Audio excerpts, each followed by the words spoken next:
What's up guys? In this tutorial, I will show you how to fix the issue when you can't add or find users on your Steam launcher. This is a common problem, but don't worry. The steps to resolve this are straightforward. To start, it's essential to check your Steam profile settings. Open your Steam client and go to your profile section.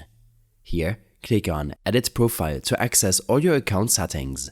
If you've set up a Steam account, remember to choose a custom profile name and set an avatar. New accounts have limited visibility and won't appear in friend searches until these steps are taken. Next, adjust your privacy settings to make sure your profile is set to public. This is crucial as it allows other users to find and add you.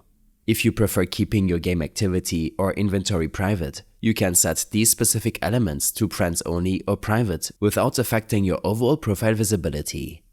After updating your profile settings, try adding a friend again through the Steam launcher. If you still encounter issues, double check to make sure the person you want to add isn't blocked. Also, consider whether the user might have a limited account, which is common if they haven't made a purchase on Steam. Limited accounts can't add friends unless they upgrade by making a purchase. Additionally, check your pending friend invites in the Steam Friends area. If there are too many pending invites, either sent by you or received from others, it could prevent new ones.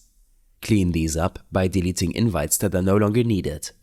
Lastly, the number of friends you can have on Steam is tied to your Steam account level. Each level allows a certain number of friends.